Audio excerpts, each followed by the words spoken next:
Conexão Brasil. Oferecimento Sindicato dos Professores da UFMG. Bem-vindos a mais um programa. O tema de hoje é política externa brasileira. E o Brasil tem feito um investimento muito grande para melhorar e ampliar a sua projeção no cenário internacional. Tem lutado, inclusive, para se tornar membro permanente do Conselho de Segurança da ONU.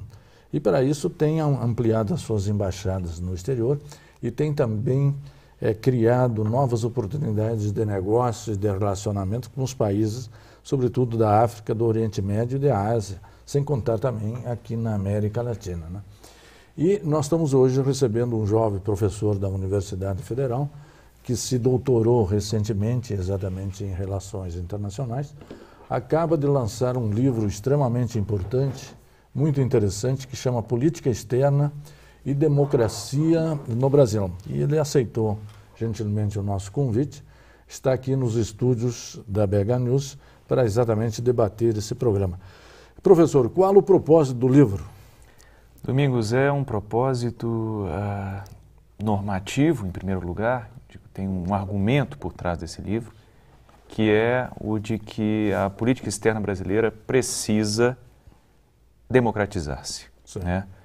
Ao longo do tempo, e eu me refiro aí aos últimos 2 séculos, o Brasil tem produzido uma diplomacia coerente, competente de um modo geral, mas muito descolada da sociedade democrática. Então, eu acho que o argumento fundamental do livro é de que, à medida que o país aprofunda a sua democratização, desde 1985 até os dias atuais, a política externa não acompanhou esse passo. O seu reconhecimento, na verdade, é dizer que a política externa tem pouca relação com a política interna e os seus agentes.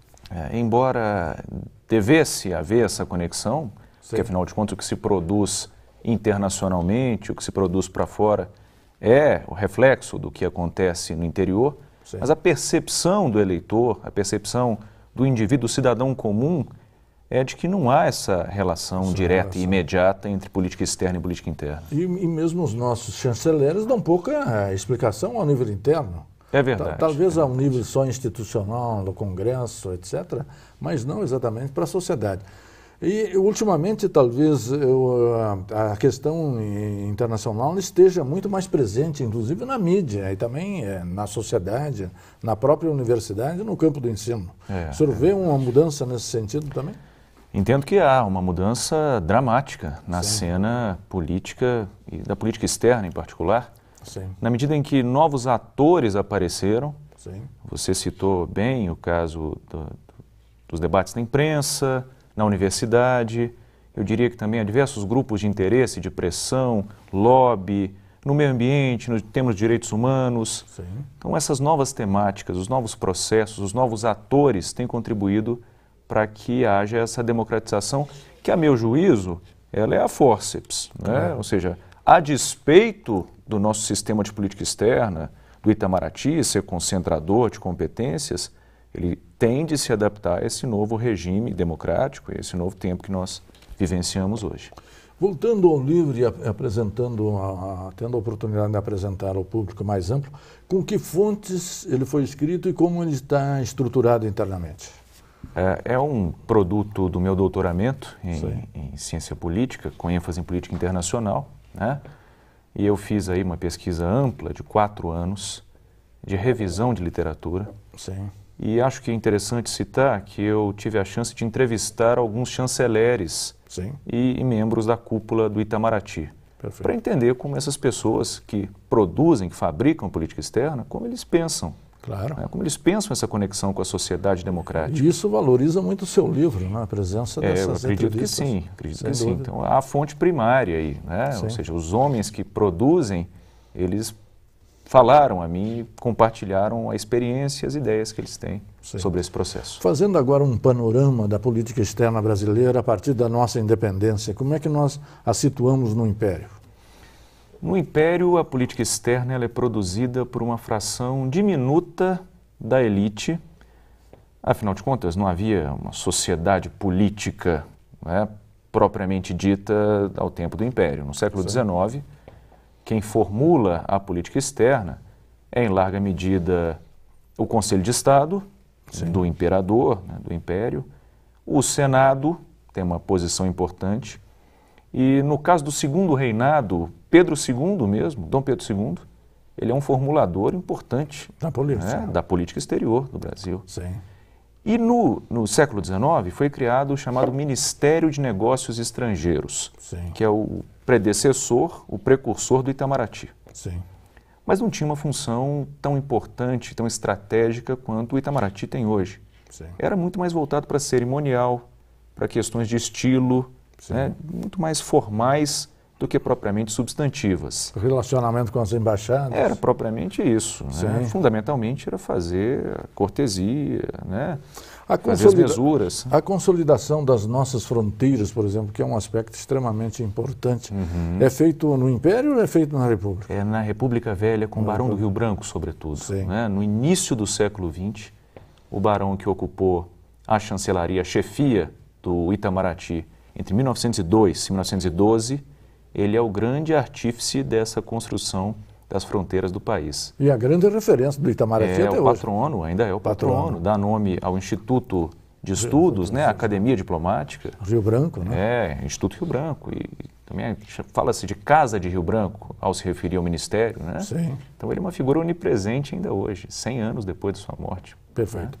Nós vamos ver no segundo bloco o que muda nas relações exteriores e na política exterior brasileira a partir da Revolução de 30. Um instante só, voltaremos já. Interconexão Brasil. Oferecimento Sindicato dos Professores da UFMG.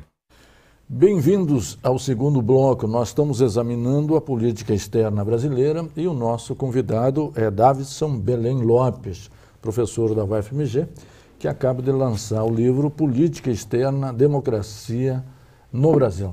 No primeiro bloco nós apresentamos o livro e já mencionamos a política externa brasileira durante o Império e também na Primeira República, que se dá exatamente a consolidação das fronteiras do Brasil. E com a Revolução de 30, é também um divisor de águas na política externa brasileira, professor? É um período muito importante de ser estudado, porque afinal de contas corresponde ao período em que o Brasil vai à Segunda Guerra Mundial. Sim, né? Claro. Ou seja, o período do varguismo. Claro. E Vargas, ele inovou na política exterior. Ele tem uma presença muito forte. Ele fez o que se chamou na literatura de um jogo pendular, né? Uma equidistância pragmática. Esse é o termo que é utilizado na literatura. E o jogo pendular entre as duas potências. Entre as duas os potências. Os aliados e o eixo. Né? Exatamente. Emblematizados em Washington e na Alemanha, né? Na Alemanha nazista.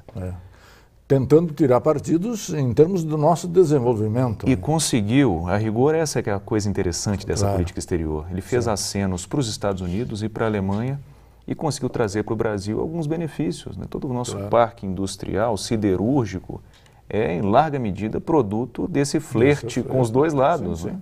E aproveitou também a ocasião da guerra internacional para que a CLT, que é a referência ainda do trabalhador brasileiro até hoje, né? Com consequências até hoje. Na redemocratização de 46 a 64, o que muda na política externa? Há mais continuidade ou mais ruptura, professor? É uma política externa marcada pelos chanceleres partidários. Como assim? Porque existe uma tradição no Itamaraty de os seus chanceleres, da chefia do Itamaraty, ser a partidária. Mas naquele período da chamada Segunda República, de 46 a 64, havia muitos políticos de carreira assumindo a pasta de relações exteriores. Sim. E isso criava uma dinâmica distinta Claro. do que veio a ser depois, né? Depois no regime militar e na Nova República. Mas é só de origem, digamos, uma outra elite paralela ao Itamaraty ou há uma partidarização da política? Não, é uma elite paralela. Paralela. Então é água e óleo mesmo. Sim. O Itamaraty, ele colabora, evidentemente, com esses chanceleres partidários, mas a fonte do poder eram esses homens políticos de carreira, com envolvimento na política, na cena política nacional. Oswaldo Aranha, por exemplo, não vem do Itamaraty, Não né? vem do Itamaraty. Se bem que é no período mais Vargas. Mais né? Vargas, né? Depois, nós temos o que? Qual a outra referência de alguém partidário que atuou nesse período democrático? Santiago Dantas Santiago Dantas, grande nome política externa independente. Exatamente, com uma inclinação mais à esquerda, sim, nos governos de Quadros e de Goulart, ele foi um nome marcante e ainda hoje é lembrado como um dos grandes nomes a representar o Itamaraty. Perfeito. No regime militar, o que muda na política? É uma introversão, né, e, em certo sentido, uma despolitização pela técnica. Sim. Ou seja, a ideologia da tecnocracia. O Itamaraty passa a ser, em larga medida, um cumpridor do projeto de desenvolvimento nacional dos militares. Sim. E algumas exceções aí interessantes. Por exemplo, Azeredo da Silveira, que foi o chanceler com Geisel, ele desfrutou de uma autonomia grande, né? Ele foi empoderado pelo presidente Geisel, que aparentemente não tinha lá grande interesse pela política externa, então houve quase que uma delegação, né, na medida em que o presidente abdicou dessa área. Mas no início do regime militar, há uma aliança quase incondicional com os Estados Unidos. É verdade. A Guerra Fria, o medo do comunismo, né? Exatamente. Castelo Branco. Castelo Branco. Castelo Branco é a grande referência do que se chamou de a correção de rumos. Sim. Porque o Brasil vinha da política externa independente, com essa guinada à esquerda, né?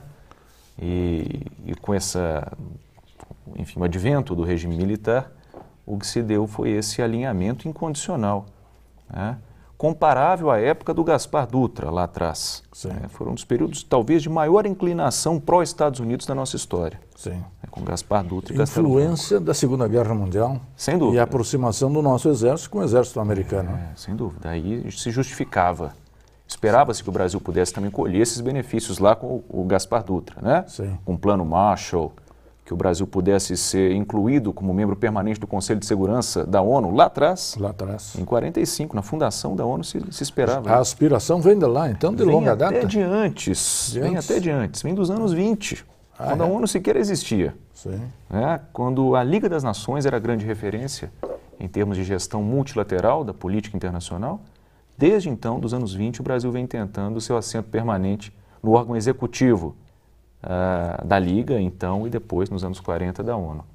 O seu livro foca mais a relação entre política externa e democracia, que exatamente acontece a partir da redemocratização de 1985, com a eleição de Tancredo, etc, etc. Justamente. Qual a característica desse período em termos da política externa? Esse período se caracteriza basicamente pela erosão do consenso, ou como Tancredo dizia, da unanimidade em torno do Itamaraty. Sim, eu acho que o grande elemento aí a ser ressaltado é que havia um entendimento de que o Itamaraty poderia guiar a nossa política exterior sem prestar contas à sociedade. Sim. Ele desfrutava de uma legitimidade pelos seus feitos históricos, né, pelo seu legado de sucesso, de êxito.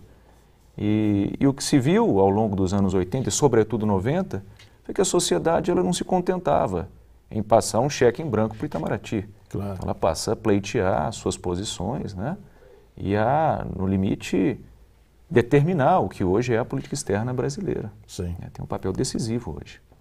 Como que, por exemplo, a política externa é definida na nova Constituição de 88?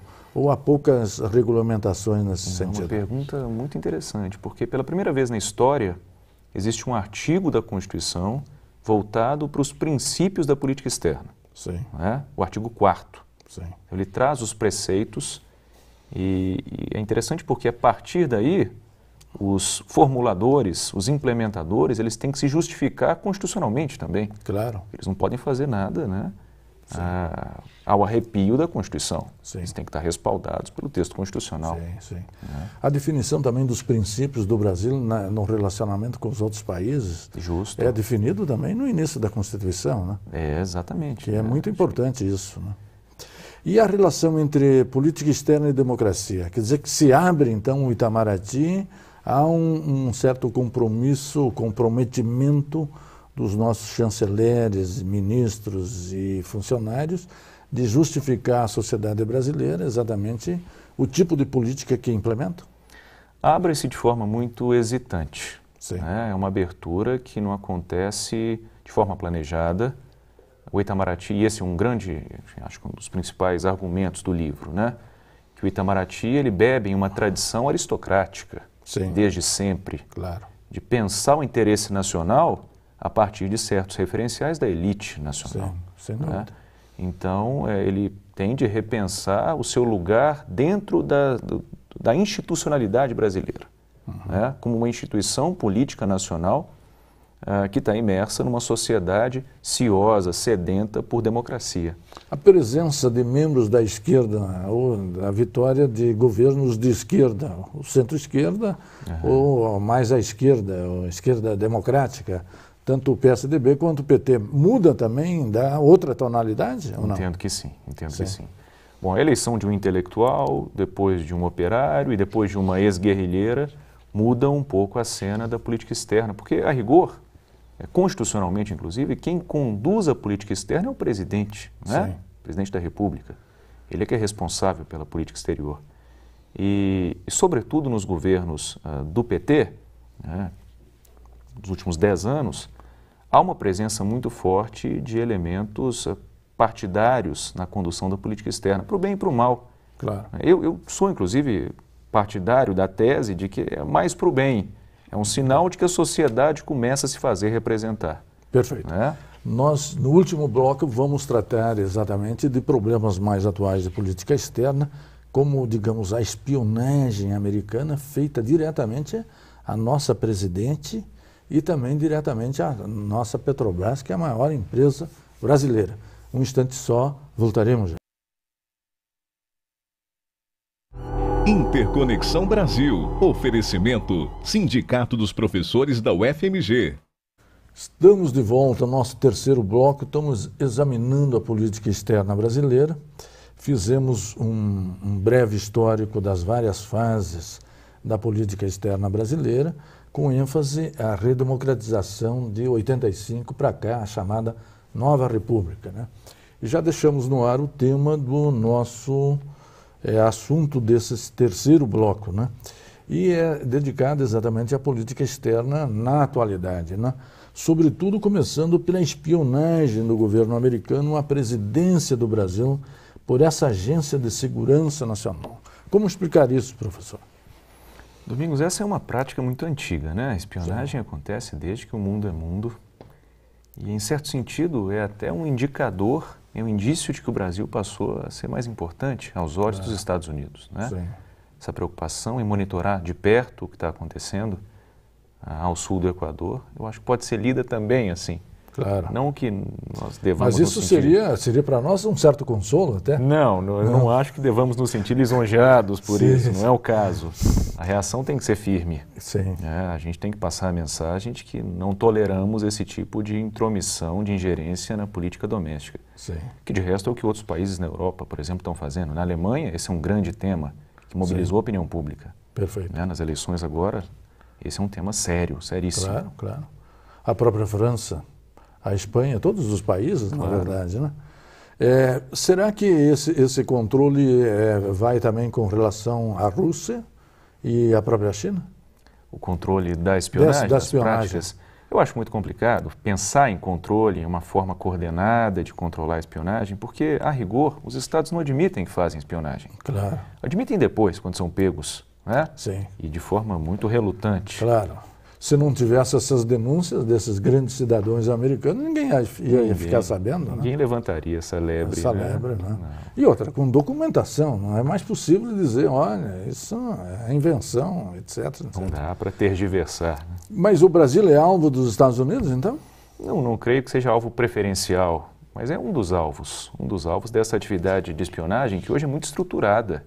Há redes de espionagem, contra-espionagem, há sistemas inteiros para fazer essa coleta de dados, um sistema caríssimo, sofisticado. O Brasil é um dos que caíram na rede. O México também foi pego agora, né? Há provas de que o México também foi inspecionado. Por que esses dois alvos? Primeiro a presidência da República, depois a Petrobras. Começamos pela presidência. Bom, acho que é mais... a presença de uma guerrilheira, ex-guerrilheira na presidência? Ou pela aproximação, digamos, dos países bolivarianos do continente sul-americano? Eu, sinceramente, Domingos, não creio que haja qualquer aspecto conjuntural de maior relevância para explicar. É uma atividade sistemática. Espionagem acontece o tempo todo. Calhou de ser descoberto e de haver um grande alarido, mas não se trata, creio, de algo motivado por uma questão específica, pelo passado da presidenta, ou por uma aproximação com os bolivarianos. Não acredito nessa hipótese. Agora, a Petrobras ela se tornou coqueluche dos investidores internacionais. Sim. E enfrentou problemas, né?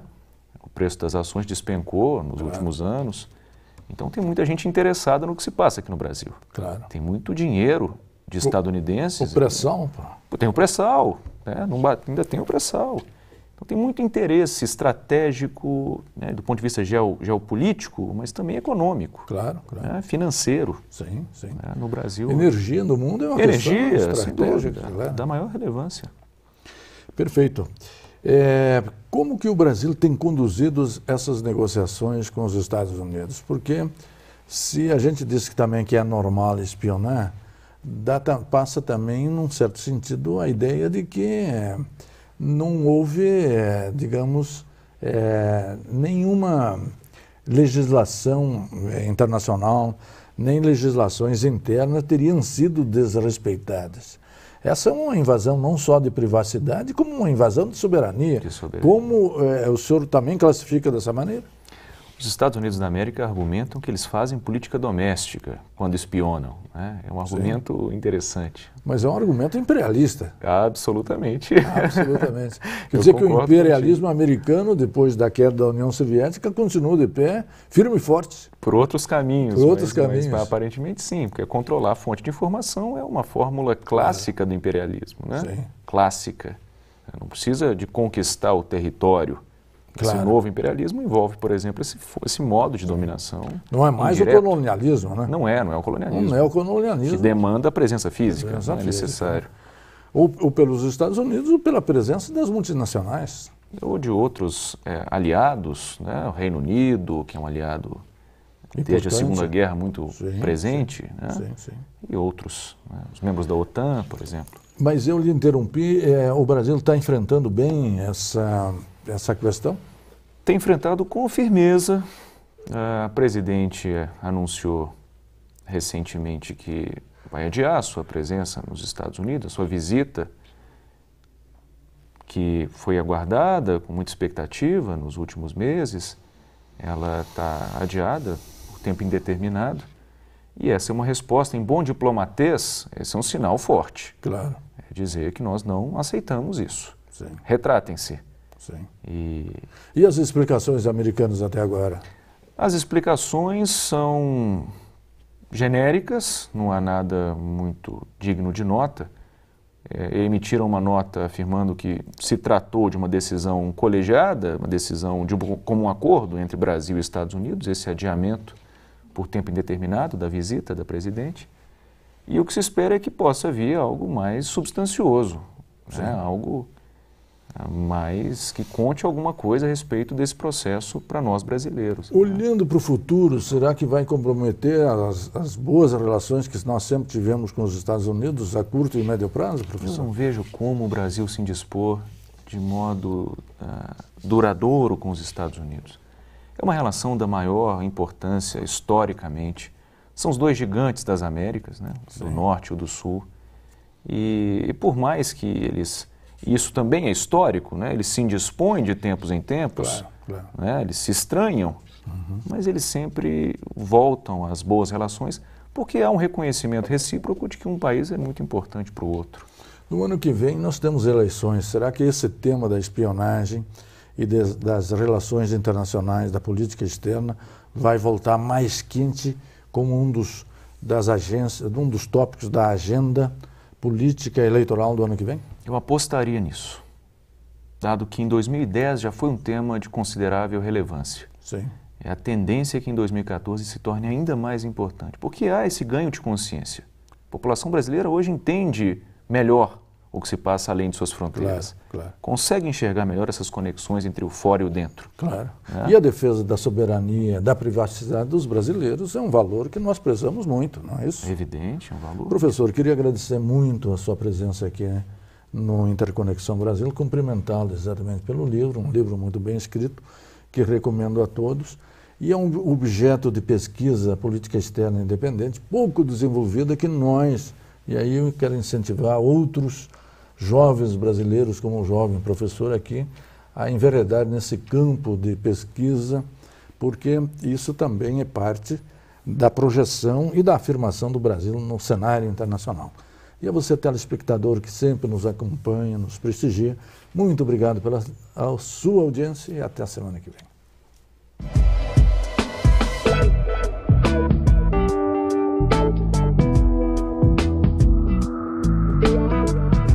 Interconexão Brasil. Oferecimento: Sindicato dos Professores da UFMG.